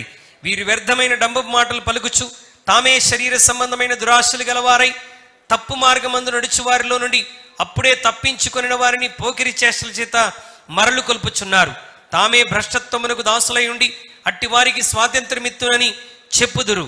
ఒకడు దేని వలన జయింపబడునో దానికి దాసుడగును గదా. There are 2 or 3 things I want you to notice here, which is sadly not there in the Telugu ఇక్కడ Bible. 2-3 విషయాలు ఉన్నాయి, వాటిని మనం ఈ తెలుగు బైబిల్లో చూడలేకపోయాం. One thing is there, that is the way of Balaam. ఒకటి మాత్రం రాయబడినది బిలాము మార్గము. Who was Balaam? బిలాము ఎవరండి? No. Who was Balaam? A false prophet. బిలాము ఎవరు? అబద్ధ ప్రవక్త. Right? Who makes people to worship the beast in the tribulation? మృగమును ఆరాధించటానికి శ్రమల కాలంలో ప్రేరేపించే వాళ్ళు ఎవరు? అబద్ధ ప్రవక్తలు. Yeah. No, there is one, right? The false prophet అబద్ధ ప్రవక్త that you read about in Revelation 13. మరి ప్రకటన 13లో చూస్తాం. So it is called the way of Balaam. బిలాము మార్గము అని మనం పిలుస్తాం. What is the way of Balaam? బిలాము యొక్క మార్గం ఏంటి? To take the mark of the beast. బిలాము యొక్క మార్గము మరి మృగం యొక్క గుర్తు వేయించుకోవటమే. That is his mark in the tribulation. మరి శ్రమల కాలంలో వాడి గుర్తు. Now Peter is talking about the days of the tribulation. పేతురు కూడా ఇక్కడ శ్రమల కాలం గురించినటువంటి విషయాలను మాట్లాడుతున్నాడు. So he says there are some people who follow the way of Balaam. అతను ఏమన్నాడంటే ఆ దినాల్లో అనేక మంది బిలాము యొక్క మార్గమును అనుసరిస్తారు. And he describes how these people are. ఈ ప్రజలు బిలాము మార్గమున వెళ్ళిన వారు ఎలా ఉంటారో వివరిస్తూ And says they are the servants of corruption. వారు నాశనమునకు దాసులై ఉన్నారని చెప్తున్నాడు. You see, the corruption is the same corruption that took place in the days of Noah. భ్రష్టత్వమునకు దాసులు అని రాశాడు ఇక్కడ. నోవాహు కాలంలో ఏ విధంగా నాశనము కలిగిందో అదే నాశనం. The corruption of the DNA. మరి DNA నాశనం చేయబడింది. But the third and important thing which is missing in the Telugu Bible. మూడవది ప్రాముఖ్యమైనది తెలుగు బైబిల్లో మిస్ అయినటువంటిది. In verse 13, look at the number 13. 13వ వచనం, ఆ నంబర్ చూడండి, 13వ వచనం. It says, spots they are and blemishes. వారు కలంకములను నిందాస్పదములనై, కలంకము అంటే మచ్చ. They are spots. వారు కళంకులు, మచ్చ కలిగినటువంటి వారు. They take the way of Balaam. వారు బిలాము పోయినటువంటి మార్గమును తీసుకునేటువంటి వారు. And that's why they have spots. అందుకొరకే వారు మచ్చను కలిగినటువంటి వారు. That spot becomes a grievous sore, a noisome sore later on in their life. మరి ఆ మచ్చ వారిని మరి వేదన చెందించేటువంటి స్థితిలో ఉంచబోతున్నది రానున్న దినాల్లో. For some time they'll be okay, they'll take it and they'll think, oh, everything is fine, look how it's shining. వారు మచ్చ వేసుకున్నప్పుడు కొన్ని రోజులు అది నిగనిగలాడుతుంది, అబ్బా అంతా బాగానే ఉందని కొన్ని రోజులు అనుకుంటారు. But they don't know they have taken the way of Balaam. అయితే వారు బిలాము యొక్క మార్గమును గుర్తుగా వేసుకున్నారని వారికి తెలియదు. And that will become like leprosy, and you know, their body will get diseased. అది రాను రాను వారి శరీరంలో కుష్టు పొడగా మారి భయంకరమైన రోగానికి గురవుతారు. Look at 2 Peter chapter 3 verse 14. 2 పేతురు 3వ అధ్యాయం 14వ వచనం దయచేసి మనం చూద్దాం. 3:14. ప్రియులారా, వీటి కొరకు మీరు కనిపెట్టు వారు గనుక శాంతము గలవారై ఆయన దృష్టికి నిష్కలంకులుగాను నిందారహితులుగాను కనబడినట్లు జాగ్రత్త పడుడి. Right, when we look at it, we are very spiritual Christians. మనం వీటి వైపు చూసినప్పుడు మనం చాలా ఆత్మీయులమైనటువంటి క్రైస్తవులం అయిపోతాం. So we'll think, oh, without spot means my heart should be without spot. నిష్కలంకం అంటే నా హృదయం ఎలాంటి కలంకము మచ్చ లేకుండా ఉండాలేమో అనుకుంటాం. No, that's not talking about that. ఆ కలంకం గురించి ఇక్కడ మాట్లాడలేదండి. It's talking about this. అది ఏ మచ్చ గురించి మాట్లాడుతున్నాడు? శ్రమల కాలంలో. Now I have taught this in the very beginning of our studies here. మన స్టడీ ఆరంభంలో నేను ఈ మాట మీకు జ్ఞాపకం చేశాను. But I'll remind you again. మరొకసారి మీకు గుర్తు చేస్తున్నాను. Till Jesus died and rose up again, యేసుక్రీస్తు చనిపోయి తిరిగి లేచినంత వరకు the New Testament did not come into effect. మరి క్రొత్త నిబంధన మరి ఎఫెక్ట్ లోనికి ప్రభావితంలోనికి రాలేదు. In the Lord's Supper, మరి ప్రభు చివరి బలలో he introduced it. ఆయన దాన్ని ప్రవేశపెట్టాడు కొత్త నిబంధన. But it came into effect when he died and rose again. క్రొత్త నిబంధనను ఆయన పరిచయం చేశాడు, కానీ అది ఎప్పుడు ప్రభావితంలోనికి వచ్చిందంటే ఆయన చనిపోయి తిరిగి లేచిన తర్వాత. That's why, the writer of Hebrews says, అందుకొరకే హెబ్రీ పత్రిక రాసిన రచయిత అంటాడు, a testament is not in effect till the death of the testator. నిబంధన అనేటువంటిది నిబంధనని ఇచ్చినటువంటి వాడు చనిపోయేంత వరకు అది ప్రభావితం చెందలేదు. What does that mean? దాని అర్థం ఏంటి? That means till the death and resurrection of Jesus Christ, యేసుక్రీస్తు యొక్క మరణ పునరుద్ధానం వరకు everything up to that time is the Old Testament. అప్పటి వరకు కూడా అంత పాత నిబంధనగానే ఉంటున్నది. That means most of Matthew, అనగా మత్తయి సువార్త, Mark, Mattayi, mark and Luke. Luka. But John was written mostly later. That's why you find a lot of Christian doctrine in John. యోహాను సువార్త చాలా కాలం తర్వాత రాయబడింది కనుక క్రైస్తవ సిద్ధాంతం అనేకములు మనకు యోహాను సువార్తలో కనబడతాయి. But in Matthew, Mark and Luke you don't find Christian doctrine. కానీ మత్తయి, మార్కు, లూకా సువార్తల్లో క్రైస్తవ సిద్ధాంతములు మనకు అక్కడేమి కనబడవు. Mostly we find Jewish doctrine. మరి ఎక్కువగా మనకు ఏ సిద్ధాంతం అంటే యూదా సంబంధమైనటువంటి సిద్ధాంతాలే కనబడతాయి. I'm not saying doesn't that we should stop reading these. అంటే అది యూదులకు సంబంధించిందేమో మనం చదవకూడదు అన్నట్టుగా నేను చెప్పట్లేదండి. But primarily God wrote those for the Jews. అనగా ప్రాథమికంగా దేవుడు వాటిని యూదుల అవగాహన కొరకు రాసినటువంటి సువార్తలు. Then you have the book of Acts. ఆ తర్వాత అపోస్తల కార్యం అనే పుస్తకం వచ్చింది. And it is again primarily to do with the Jews. అది కూడా మరి ప్రాథమికంగా యూదుల కొరకు రాయబడినటువంటి పుస్తకమే. Most of it, not all, but most of it. అపోస్తల కార్యంలో అన్ని అధ్యాయాలు కాదండి, చాలా మట్టుకు. Especially from chapters 1 to 12. మరి ప్రాముఖ్యంగా 1 నుండి 12 అధ్యాయాల వరకు ఎక్కువగా యూదులకు సంబంధించిన విషయాలు. From chapter 13 you have Paul and Barnabas preaching. 13 నుండి పౌలు బర్నబాలు ప్రసంగించడం మనం చూస్తాం. And they preach a different plan of salvation than you find earlier in Acts and in the gospel. అపోస్తల కార్యం 6వ అధ్యాయంలో సువార్తల్లో కనుగొన్న దానికంటే ఒక వ్యత్యాసమైనటువంటి మరి ప్రణాళికను మనం 13వ అధ్యాయం నుండి మనం చూస్తాం. Plan of salvation. మరి రక్షణ ప్రణాళికను, వ్యత్యాసమైన రక్షణ ప్రణాళికను మనం చూస్తాం. So starting from Romans, రోమా నుండి రోమీయులకు రాసిన పత్రిక నుండి Philemon ఫిలోమోను పత్రిక వరకు is primarily for the church. ఇవన్నీ కూడా ప్రాముఖ్యంగా సంఘమునకు వ్రాయబడినటువంటి.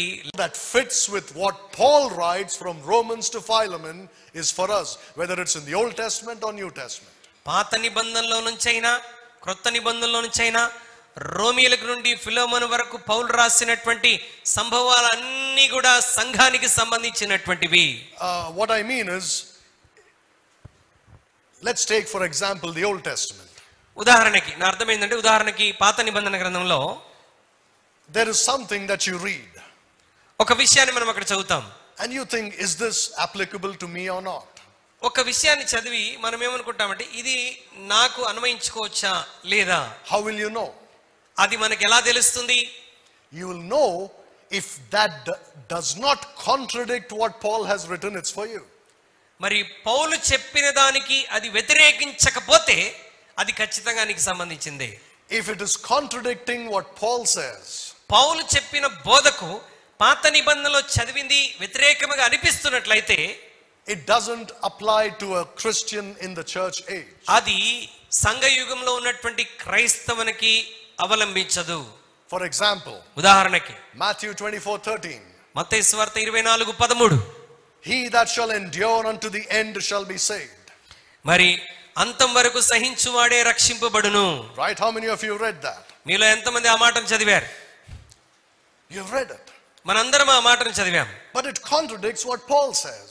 అయితే పౌలు చెప్పినటువంటి మాటకి అది వ్యత్యాసంగా ఉంటున్నది. You read the book of Romans, for example. మీరు రోమీయులకు రాసిన పత్రికను మీరు చదివినట్లయితే, Read Ephesians. ఎఫెసీ పత్రిక చదివితే, or any of Paul's epistles. పౌలు రాసిన ఏ పత్రిక అయినా మీరు చూడండి, It contradicts. ఇక్కడ 13వ వచనంలో చెప్పబడిన మాట పౌలు బోధకి కొంచెం కాంట్రడిక్షన్ గా ఉంటుంది, వ్యతిరేకంగా ఉంటుంది. Is there a contradiction in the Bible? పరిశుద్ధ గ్రంథంలో వ్యతిరేకత ఉన్నదా? If there is a contradiction, then it cannot be the word of God. ఒకవేళ కాంట్రడిక్షన్ ఉంటే, వ్యతిరేకత ఉంటే అది దేవుని వాక్యం కాదు కదా. Did God made a mistake? అంటే దేవుడు ఏమైనా పొరపాటు చేశాడా? No. లేదండి. We misunderstand. మనము తప్పుగా అవగాహన చేసుకున్నాం. Because we don't see that these epistles form doctrine for us. మరి ఈ రోమీయులకు రాసిన పత్రిక నుండి ఫిలోమోను పత్రిక వరకు సంఘ యుగానికి సిద్ధాంతములు దేవుడు ఇచ్చాడన్న సంగతి మనం గ్రహించలేకపోతున్నాం. Now you see the difference between doctrine and spiritual application. సిద్ధాంతానికి ఆత్మీయ అన్వయింపుకు వ్యత్యాసం ఉంటుంది. When you read a verse, you should see how it is applicable to you doctrinally and how you can apply it to yourself spiritually. నీవు ఒక ప్యాసేజీని చదివినప్పుడు నువ్వు ఎలా అవగాహన చేసుకోవాలంటే, ఇది సిద్ధాంతపరంగా నేను అన్వయించుకోవాలా లేకపోతే ఆత్మీయంగా అన్వయించుకోవాలా? If you take Matthew 24:13, ఒకవేళ 24:13 మత్తయి సువార్త మనం తీసుకున్నట్లయితే, you can apply it to yourself spiritually. నీవు దాన్ని ఆత్మీయంగా apply చేసుకుంటావేమో, But doctrinally you cannot apply yourself. దాన్ని సిద్ధాంతపరంగా నువ్వు నీ జీవితానికి సంఘ యుగంలో ఉన్న విశ్వాసికి apply చేసుకోలేవు. Because again there is another aspect called the historical application. ఇక్కడ మరొక విధానం అన్నది చారిత్రాత్మకమైన అన్వయింపు, historical application. Historically, to whom was it written? చారిత్రక పరంగా మనం ఏమని ఆలోచించాలంటే, ఇది ఎవరికి రాయబడింది? Remember here, to the Jews. ఎవరికి రాయబడింది? యూదులకు రాయబడింది. When? Before the death and resurrection of Christ. ఎప్పుడు రాయబడింది? క్రీస్తు మరణ పునరుద్ధానాలకు ముందు వారికి రాయబడింది. That means it's applicable to Jews here. అంటే క్రీస్తు మరణ పునరుద్ధానానికి ముందు ఉన్నటువంటి యూదులకు అప్లై అవుతుంది. And it will apply to the Jews and other people in the tribulation. మరలా శ్రమల కాలంలో ఉన్నటువంటి యూదులకు అప్లై అవుతుంది. Not to us. సంఘ యుగంలో ఉన్న మనకు అది అన్వయింపబడదు. Why am I saying it? ఎందుకు ఈ విషయాన్ని చెప్తున్నాను? Because we are looking at books like Peter and Jude and John. ఎందుకంటే మనం పేతురు, యూదా, యోహాను పత్రికల్ని మనం చూడబోతున్నాం. Hebrews to Revelation. హెబ్రీయులకు రాసిన పత్రిక నుండి ప్రకటన గ్రంథం వరకు. These are books which have mostly, not fully, but mostly doctrines that relate to the tribulation. ఎక్కువగా వాటిలో రాయబడినటువంటి సిద్ధాంతాలు శ్రమల కాలానికి సంబంధించినటువంటి, అన్ని కాదు, ఎక్కువ శాతం. That's why you read about spots. అందుకొరకే మనం ఈ మచ్చల గురించి చదువుతుంటాం, కలంకము గురించి. It's not some spiritual spot in your heart. ఇదేదో ఆత్మ సంబంధమైనటువంటి మచ్చను పోల్చి మాట్లాడుకోవడానికి కాదు. It is a literal spot. ఇది అక్షరార్థముగా కనబడుతున్నటువంటి మచ్చ గురించి. Did we read this already? 2 Peter 3:14. మరి 2 పేతురు 3:14 మరొకసారి మనం చూద్దాం. 2 పేతురు 3:14. yes, we read. Okay, let's look at Jude. యూదా పత్రికలోకి ఒకసారి రండి. Jude chapter 1 verses 10 to 15. యూదా పత్రిక 1వ అధ్యాయం 10 నుండి 15 వచనాలు. వీరైతే తాము గ్రహింపని విషయములను గురించి దూషించువారై వివేక శూన్యులుగాను మృగము వలె వేటిని స్వాభావికముగా ఎరుగుదురో వాటి వలన తమ్మును తాము నాశనం చేసుకొనుచున్నారు. అయ్యో వారికి శ్రమ! వారు కయీను నడిచిన మార్గము నడిచిరి, బహుమానం పొందవలనని బిలాము నడిచిన తప్పుత్రోవలో ఆతురముగా పరిగెత్తిరి, కొరాహు చేసినట్టు తిరస్కారము చేసి నశించిరి. వీరు నిర్భయముగా మీతో సుభోజనము చేయుచు తమ్మును తాము నిర్భయముగా పోషించుకొనుచు మీ ప్రేమ విందులో దొంగమెట్టులుగా ఉన్నారు. వీరు గాలి చేత ఇటు అటు కొట్టుకొని పోవు నిర్జల మేఘములుగాను, కాయలు రాలి ఫలములు లేక 2 మారులు చచ్చి వేళ్లతో పెళ్లగింపబడిన చెట్లుగాను, తమ అవమానమును నురుగు వెళ్ళగక్కువారై సముద్రం యొక్క ప్రచండమైన అలలుగాను మార్గము తప్పి తిరుగు చుక్కలుగాను ఉన్నారు. వారి కొరకు గాఢాంధకారం నిరంతరము భద్రము చేయబడి ఉన్నది. ఆదాం మొదలుకొని 7వ హనోకు కూడా వీరిని గురించి ప్రవచించి ఇట్లా నేను, ఇదిగో అందరికి తీర్పు తీర్చుటకును వారిలో భక్తిహీనులందరూ భక్తిహీనముగా చేసిన వారి భక్తిహీన క్రియలన్నిటిని గురించి, భక్తిహీనుడైన పాపులు తమ కలుగు విరోధముగా తనకు విరోధముగా చెప్పిన కఠినమైన మాటలన్నిటిని గురించి వారిని ఒప్పించుటకును ప్రభు తన వేవేల పరిశుద్ధుల పరివారముతో వచ్చెను. This is talking about the second coming of Jesus Christ. యేసుక్రీస్తు యొక్క రెండవ రాకడను గురించి మాట్లాడుతున్నటువంటి మాట. At the end of the tribulation. శ్రమల కాలం ముగింపులో. Not the rapture. రాప్చర్ లో కాదండి, సంఘకాలం ముగింపులో. It's talking about what's going to happen at the end of the tribulation. శ్రమల కాలం ముగింపులో ఏమి జరగబోతున్నదో ఇక్కడ రాస్తున్నాడు. Now once again here in the English Bible, మరొకసారి ఇంగ్లీష్ బైబిల్లో చూసినట్లయితే these people are called spots. మరి ఈ ప్రజలు మరి చుక్కలు కలిగినటువంటి వారుగా ఉన్నారని ఉన్నది. Yeah, so it is actually the same word, the word spot. మరి కళంకము మచ్చ అనేటువంటి మాట అక్కడ రాయబడింది. Now look at what it says about these people. ఈ ప్రజల గురించి ఏం చెప్పబడింది వినండి. Firstly, they corrupt themselves. వారు తమను తాము నాశనం చేసుకున్నారు. Corruption again reminds you of DNA corruption. నాశనం అనంటే ఏమి నాశనం చేయబడింది? DNA నాశనం చేయబడింది. They have gone in the way of Cain. వారు కయీను మార్గంలో వెళ్ళిపోయారు. Remember, Cain is a type of the Antichrist. కయీను కూడా క్రీస్తు విరోధికి సాదృశ్యంగా ఉన్నవాడు. They went after the error of Balaam. బహుమానం పొందాలని బిలాము మార్గంలో వెళ్ళిపోయారు. Balaam is a type of the false prophet. బిలాము అబద్ధ ప్రవక్తకు సూచనగా ఉన్నటువంటి వాడు. And these are spots. ఇవన్నీ మచ్చలు. Now look at this, it says twice dead. అక్కడ 2 సార్లు రాయబడినటువంటి మాట. They are dead 2 times. వారు 2 సార్లు మృతి చెందారు. What does it mean? దాని అర్థం ఏంటి?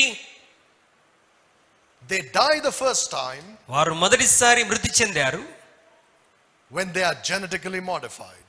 వారు జెనెటికల్ గా మాడిఫై చేసినప్పుడు వారి స్వాభావికత చనిపోయింది.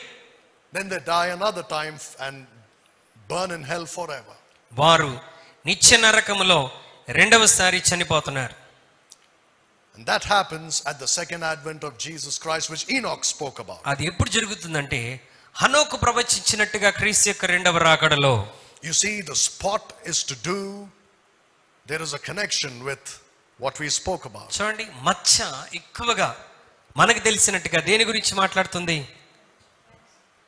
This modifies the DNA. ఇది మనలోని డిఎన్ఏని మార్పిడి చేస్తుంది. And it becomes a spot. అది ఎలా ఏర్పడుతుందంట? మచ్చలాగా ఏర్పడుతుంది. And it leads to terrible sores. అది మరి భయంకరమైనటువంటి రోగమునకు నడిపిస్తుంది. One more.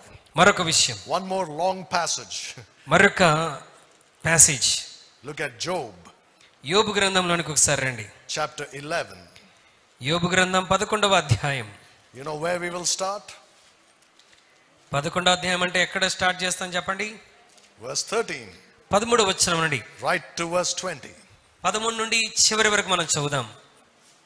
నీవు నీ మనస్సును తిన్నగా నిలిపిన ఎడల, నీ చేతులు ఆయన వైపు చాపిన ఎడల, పాపము నీ చేతిలో నుండి చూచి నీవు దాన్ని విడిచిన ఎడల, నీ గుడారంలో నుండి దుర్మార్గతను నీవు కొట్టివేసిన ఎడల, నిశ్చయముగా నిర్దోషివై నీవు సంతోషించదవు, నిర్భయుడవై నీవు స్థిరపడి ఉందువు, నిశ్చయముగా నీ దుర్దశ నీవు మరచెదవు.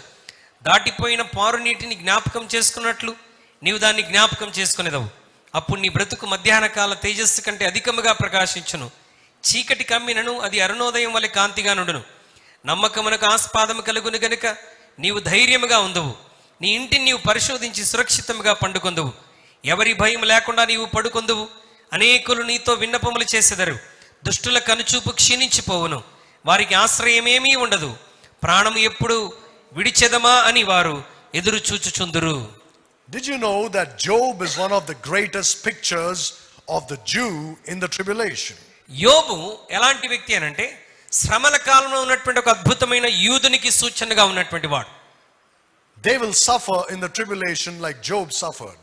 మరి శ్రమల కాలంలో దేవుని కొరకు నిష్ట కలిగినటువంటి యూదులు యోబు ఎలా శ్రమ అనుభవించాడో వారు అక్కడ కూడా శ్రమ అనుభవిస్తారు. They will lose everything. వారు అన్ని కోల్పోతారు యోబు వలె. How many chapters are there in the book of Job? యోబు గ్రంథంలో ఎన్ని అధ్యాయాలు ఉన్నాయి చెప్పండి? 42. 42 అధ్యాయాలు ఉన్నాయి. How many months is the great tribulation? మరి మహాశ్రమల కాలం ఎన్ని వారాలు చెప్పండి? How many months? ఎన్ని నెలలు చెప్పండి? 42 months. 42 నెలలు. At the end of his life, Job gets back everything he lost. యోబు జీవితంలో చివరి అధ్యాయంలో పోగొట్టుకున్నవన్నీ తిరిగి రెండింతలుగా పొందుకున్నాడు. That's how the Jews receive everything at the second coming of Christ. శ్రమల కాలంలో శ్రమలు అనుభవించినటువంటి యూదులు కూడా క్రీస్తు రెండవ రాకడలో మరలా తిరిగి అన్ని పొందుకుంటారు. And this is talking to a great extent about the tribulation. ఇది మరి శ్రమల కాలాన్ని గురించినటువంటి అతీతమైన విషయాలు ఇక్కడ మనకు తెలియజేస్తుంది. And it says, if you don't do evil, నీవు దుష్టత్వము చేయని ఎడల you will lift up your head without spot. నీవు తల ఎత్తుకుంటావు అని దేవుని వాక్యం చెప్తున్నది. Without spot. నీవు మచ్చ లేకుండా నీ తల ఎత్తుకుంటావు. And you read the rest of, we have read the rest of these verses. ఆ క్రింది వచనాలన్నీ మనం చదువుతూ వచ్చాం. We don't have the time, but you can easily connect them to the tribulation. మరి మనకు సమయం లేదు కానీ మనం చాలా సులభంగా ఈ సంగతులన్నీ శ్రమల కాలంలోని యూదులకు మనం connect చేసుకొనవచ్చు. Because the opposite of what Job says here, మరి యోబు చెప్పిన దానికి వ్యతిరేకముగా, not Job but Zophar says it, మరి అతని స్నేహితుడైనటువంటి జోఫరు చెప్పినట్టుగా, all the opposite of what he says in this passage will happen to those who take the mark of the beast. Zophar ఈ అధ్యాయంలో ఏవైతే చెప్పాడో వీటన్నిటికి వ్యతిరేకంగా ఎవరి జీవితంలో జరుగుతుందంటే శ్రమల కాలంలో మృగం యొక్క ముద్రను, ఆ మచ్చను వేసుకున్నటువంటి వారి జీవితంలో జరుగుతుంది. Now I know this was probably a bit heavy for some. మరి ఇవన్నీ కూడా మరి చాలా హెవీగా అనిపించవచ్చు. So that's why we'll stop here for today. మరి ఈ రోజు ఇక్కడితో మనం ఆపివేద్దాం. But you see, it's very simple to understand some of these things which always look like a mystery. మరి మర్మములుగా కనబడుతున్నటువంటి అనేకమైనటువంటి విషయాలు చాలా సులభంగా మనం అర్థం చేసుకోగలము. What is this, the mark of the beast? ఈ మృగం యొక్క గుర్తు ఏంటి? It could be this. అది ఇందాక మనం చెప్పుకున్నట్టుగా ఆ గుర్తు ఏమై ఉంటుందంటే అక్కడ రాయబడినటువంటి మాట. What does it do? అదేం చేస్తుంది? It does two things. రెండు కార్యాలు చేస్తుంది. Genetic modification, జెనెటిక్ మోడిఫికేషన్ చేస్తుంది. and it puts a spot జన్యు మార్పిడి చేస్తుంది, మచ్చను పెడుతుంది. which will become like leprosy, a sore, ఆ మచ్చ కుష్ఠ పొడలాగా మారుతుందంట. and they will suffer. వారు చాలా శ్రమ అనుభవిస్తారు. And because they are no longer normal human beings, వారికి మీదట సాధారణమైనటువంటి మనుషులుగా ఉండబోరు. they will not be redeemed. వారు విమోచింపబడలేనటువంటి స్థితిలో ఉన్నటువంటి వారు. Even if they cry and repent like Judas, ఒకవేళ యూదావలే వారు ఎలుగెత్తి ఏడ్చినా పశ్చాత్తాపడినా, like Esau, ఏశావు వలె ఎంత పశ్చాత్తాపడినా no salvation. వారికి రక్షణ లేదు. This is the kind of situation that's coming upon the earth. భూమి మీద ఇటువంటి ఒక భయంకరమైన పరిస్థితి త్వరలో రాబోతున్నది. Only those who are in Christ today are safe from that. ఎవరైతే నేటి దినమున క్రీస్తులో ఉన్నారో వారు రక్షింపబడిన వారు, సురక్షితంగా ఉన్నటువంటి వారు. Because we will not go through that terrible time. ఈ భయంకరమైన పరిస్థితి గుండా మనం వెళ్ళము. We will be caught up to meet the Lord in the air. మనం మధ్యాకాశంలో ప్రభుని కలుసుకోవడానికి ఎత్తబడతాం. Many preachers and Bible teachers today నేటి దినాల్లో అనేక మంది ప్రసంగికులు, బైబిల్ బోధకులు are teaching that the church will go through the tribulation. సంఘము శ్రమల గుండా వెళుతుంది ఖచ్చితంగా అని బోధిస్తున్నారు. If you listen to them, మీరు వారి బోధలు వింటే you will see that they do not understand the Bible. వారి బోధలు వింటే మనకు అర్థమయ్యేది ఏంటంటే వారు దేవుని వాక్యాన్ని సరిగా అవగాహన చేసుకున్నటువంటి బోధకులు. They have half knowledge. వారికి సగం జ్ఞానం, మిడిమిడి జ్ఞానంతో దేవుని వాక్యం బోధిస్తున్నవారు. And they use their own fleshly wisdom. వారు శరీర సంబంధమైన జ్ఞానాన్ని ఉపయోగించి వాక్యాన్ని తర్జుమా చేస్తున్నారు. That's why they go into error. అందుకే they go into error, mistake. వారు పొరపాటులోనికి వెళ్ళిపోయి పొరపాటులు బోధిస్తున్నారు. And they are putting fear in the hearts of Christians. మనుషుల గుండెల్లో అంటే క్రైస్తవుల గుండెల్లో శ్రమల కాలం గుండా మనం వెళ్ళవలసి వస్తుందని భయాన్ని పెడుతున్నారు. Every day I see that. ప్రతిరోజు నేను అలాంటి బోధలు చూస్తున్నాను. They are saying, are you ready to go through the tribulation? ఆ శ్రమల గుండా వెళ్ళడానికి నువ్వు సిద్ధపడుతున్నావా అని బోధిస్తారు. Are you ready to die for not taking the mark of the beast? ఆ శ్రమల కాలంలో ఆ మృగం యొక్క మచ్చ వేసుకోకుండా ధైర్యంగా నిలబడటానికి నీవు సిద్ధపరచుకుంటున్నావా అని బోధించే బోధకులు ఎంతో మంది ఉన్నారు. They are putting fear in God's people. అలా చేసి దేవుని ప్రజల గుండెల్లో భయాన్ని పెట్టేస్తున్నారు. What does the Bible say? Bible ఏమంటుంది? God does not give us a spirit of fear. దేవుడు పిరికితనం కలిగిన ఆత్మను మనకి ఇవ్వలేదు. Right? He has given us liberty in Christ. ఆయన క్రీస్తులో మనకు స్వాతంత్ర్యం అనుగ్రహించాడు. Joy. సంతోషాన్ని ఇచ్చాడు. What joy is there if you are going to if you know that you are going through the tribulation? మనం శ్రమల గుండా శ్రమల కాలంలో వెళ్ళవలసి వస్తుంది అని వింటే ఏ సంతోషం ఉంటుందండి మనకి? ఉంటుందా? No. Nobody can, not even God can give us that joy. దేవుడు కూడా మనకు సంతోషాన్ని ఇవ్వలేడు. You know why? ఎందుకు తెలుసా? Because the tribulation is the wrath of God unleashed upon the earth. దేవుడు కూడా సంతోషాన్ని ఇవ్వలేడు. ఎందుకంటే భూమి మీదకు ఆ ఉగ్రతను తీసుకొస్తున్నదే దేవుడు. He will not let his bride, his wife, become the recipient of his anger.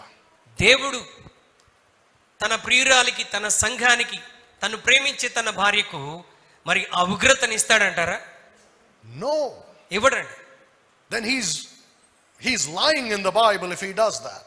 ఒకవేళ ప్రభు అలా చేస్తే ఆయన పరిశుద్ధ గ్రంథంలో అబద్ధమాడినట్టే. What does he say? ఆయన బైబిల్లో ఏమని చెప్పాడు? Husbands, love your wives even as Christ loved the church and gave himself for her. పురుషులారా, భర్తలారా, మరి క్రీస్తు సంఘాన్ని ఏ విధంగా ప్రేమించి తన్ను తాను అర్పణగా అర్పించుకున్నాడో మీరు కూడా మీ భార్యను అలా ప్రేమించాలి అని చెప్పాడు. Right? చెప్పాడా లేదా? Is that love, to put all your anger on that person and on your fury upon that person? ఇప్పుడు భార్య మీద ఉగ్రతనంతా కుమ్మరించడం ప్రేమ అంటారా? మరి శ్రమల కాలంలో దేవుడు తన భార్య మీద ఉగ్రతను కుమ్మరిస్తాడా? You know why he doesn't put his wrath on his bride? ఎందుకు తన యొక్క పెళ్లి కుమార్తె మీద దేవుడు తన ఉగ్రతను ఎందుకు కుమ్మరించాడో తెలుసా? Because all his wrath that was on you was poured upon Jesus Christ. ఎందుకంటే నీ మీద కుమ్మరించబడవలసినటువంటి ఉగ్రత అంతా కూడా ఆయన ఎవరి మీద కుమ్మరించాడు? కల్వరి శిలువలో యేసుక్రీస్తు మీద కుమ్మరించాడు. God is not angry with you anymore. దేవుడు నీ మీద ఏమాత్రం ఆయనకి కోపం లేదు. On whom is God's anger? దేవుని కోపం మరి ఎవరి మీద ఉందండి? One last verse before I close. ముగించక ముందు చివరి వచనం. Look at John chapter 3. యోహాను సువార్త 3వ అధ్యాయంలోనికి ఒకసారి రండి. And look at verse 36. యోహాను సువార్త 3వ అధ్యాయం 36వ వచనం. కుమారుని యందు విశ్వాసం ఉంచువాడే నిత్య జీవము గలవాడు. కుమారునికి విధేయుడు కానివాడు జీవము చూడడు గాని దేవుని ఉగ్రత వాని మీద నిలిచి ఉండును. God's wrath is on an unsaved person. దేవుని యొక్క ఉగ్రత విశ్వసించని వాని మీద, రక్షింపబడని వాని మీద ఉంటుంది Right now. ఇప్పుడు. That's why if an unsaved man dies now, he goes to hell. అందుకొరకే ఒక రక్షింపబడినటువంటి వ్యక్తి ఇప్పుడు చనిపోతే ఎక్కడికి వెళ్ళిపోతాడు? నిత్య నరకాగ్నిలోకి వెళ్ళిపోతాడు. Why? ఎందుకు? Because the wrath of God drags him to hell. ఎందుకంటే దేవుని ఉగ్రత వానిని నరకంలోనికి లాగి వేస్తుంది.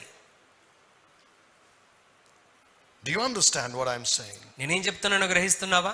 If he doesn't die and goes into the tribulation, ఒకవేళ అతను భూమి మీద చనిపోలేదు, శ్రమల కాలంలో కూడా నిలిచి ఉన్నాడు అని అంటే he will experience the wrath of God on him. దేవుని ఉగ్రత అక్కడ శ్రమల కాలంలో అనుభవిస్తాడు.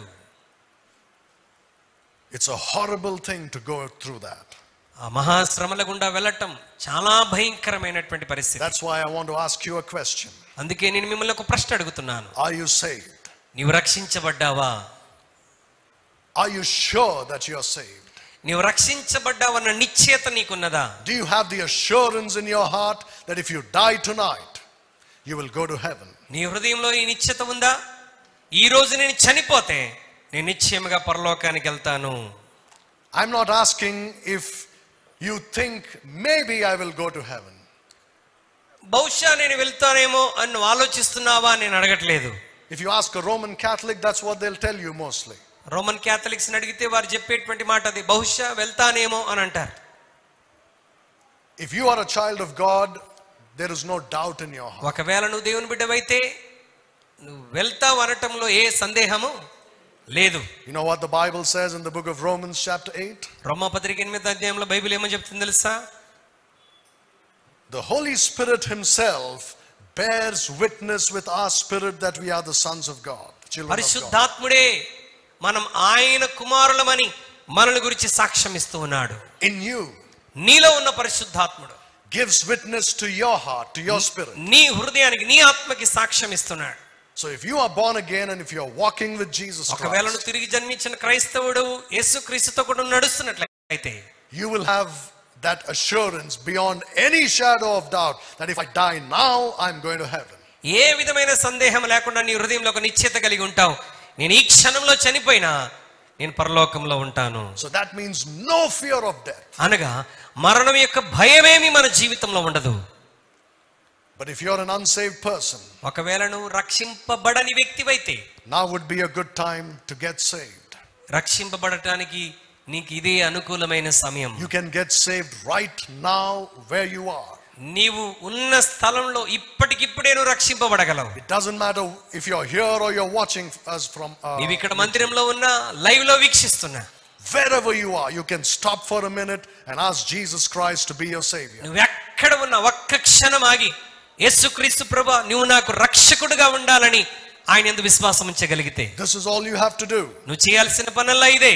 You acknowledge before God that you are a sinner నీవు పాపినని దేవుని ఎదుట ఒప్పుకోవాలి. and say, I have sinned, I am a sinner, ప్రభువా ఇదిగో నేను పాపం చేశాను, నేను పాపిని అని ఒప్పుకోవాలి.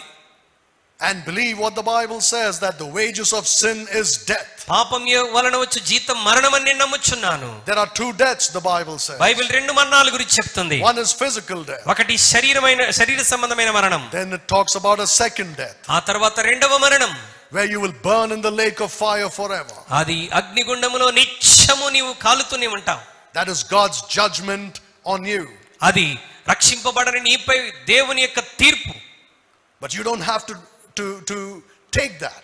అయితే ఆ ఉగ్రతలోనికి నువ్వు వెళ్ళాల్సినటువంటి అవసరం లేదు. Because like I've said, Jesus, when he died on the cross, took all that punishment in your place. ఎందుకనగా మనిషి మీదకి రావాల్సిన ఉగ్రత అంతయు కల్వరి శిలువలో చనిపోతున్నప్పుడు యేసుక్రీస్తు తన మీద వేసుకున్నాడు. He died in your place. నీ స్థానంలో ఆయన చనిపోయాడు. He was buried and he rose up again on the third day. ఆయన చనిపోయి సమాధి చేయబడి మూడవ దినాన తిరిగి లేచాడు. What should you do now? అయితే ఇప్పుడు నువ్వేం చేయాలి? Not only should you say to God, I am a sinner, నువ్వు పాపిని ఒప్పుకోవటం మాత్రమే కాదు, but say, I cannot save myself. ప్రభువా నన్ను నేను రక్షించుకోలేనని ప్రార్థన చేయాలి. My good works cannot save me. నా మంచి క్రియలు నన్ను రక్షించలేవు. My baptism cannot save me. నా బాప్తిస్మం నన్ను రక్షించలేదు. My church cannot save me. నా సంఘం నన్ను రక్షించలేదు. My pastor cannot save me. నా సేవకుడు నన్ను రక్షించలేడు. My religion cannot save me. నా మతము నన్ను రక్షించలేదు. Only Jesus Christ can save me. యేసు ఒక్కడే నన్ను రక్షించగలడు. I believe he died for my sin. ఆయన నా పాపముల కొరకు చనిపోయాడని నమ్ముతున్నాను. I believe he was buried ఆయన సమాధి చేయబడ్డాడని and నమ్ముతున్నాను. that he rose again the ఆయన third తిరిగి day. లేచాడు మూడవ దినాన నమ్ముచున్నాను. The best way I know how, నేను తెలుసుకోగలిగినటువంటి శ్రేష్టమైన మార్గం, I ask you, Jesus, to save me from my sins and from hell. ప్రభువైన యేసయ్యా ఇదిగో నా పాపముల నుండి నిత్య నరకము నుండి నన్ను రక్షించమని నేను అడుగుతున్నాను. Pray in your own words నీ సొంత మాటల్లో నేను చెప్పినట్టుగా ఇలాగ ప్రార్థించగలిగితే, and believe that he will keep his word and save you. ఆయన తన వాక్యాన్ని స్థిరపరిచి విశ్వసించగలిగితే విశ్వసించగలిగితే, Because the Bible says, Bible అంటున్నది, but as many as received him, to them gave he power to become the sons of God, even to them that believe on his name. తన్ని ఎందరు అంగీకరించారో వారందరికీ, అనగా తన నామముందు విశ్వాసం ఉంచిన వారందరికీ దేవుని కుమారులని పిలువబడుటకు అధికారం అనుగ్రహించి ఉన్నాడు. Bible says, believe on the Lord Jesus Christ and thou shalt be saved. దేవుని వాక్యం అంటుంది, ప్రభువైన యేసునందు విశ్వాసం ఉంచుమప్పుడు నీవు రక్షించబడతావు. Bible says, if you confess with your mouth the Lord Jesus and believe in your heart that God raised him from the dead, thou shalt be saved. యేసు ప్రభువుని నోటితో ఒప్పుకొని దేవుడు ఆయన మృతుల్లో నుండి తిరిగి లేపాడని విశ్వసించిన యెడల నీవు రక్షించబడతావని దేవుని వాక్యం సెలవిస్తుంది. Believe that. దానిని నమ్మండి. And trust Jesus Christ as your Savior right now. యేసుక్రీస్తుని రక్షకుడని నువ్వు ఆయన యందు నమ్మకం ఉంచు ఈ సమయంలోనే. So when Jesus comes in midair very soon, అతి త్వరలో యేసుక్రీస్తు మధ్యాకాశంలోనికి వచ్చినప్పుడు we will be caught up to meet him in the air. మనం ఆయన మధ్యాకాశంలో కలుసుకోవడానికి ఎత్తబడతాం. And so shall we ever be with the Lord. మనం నిత్యము దేవునితో ఉండబోతున్నాం. And never have to go through that terrible time of God's wrath poured out upon the earth. దేవుని ఉగ్రత భూమి మీద కుమరించబడుతున్నప్పుడు ఆ ఉగ్రతలో మనం ఏమాత్రం పాలివారముగా ఉండము. Let us pray. ప్రార్థన చేద్దాం.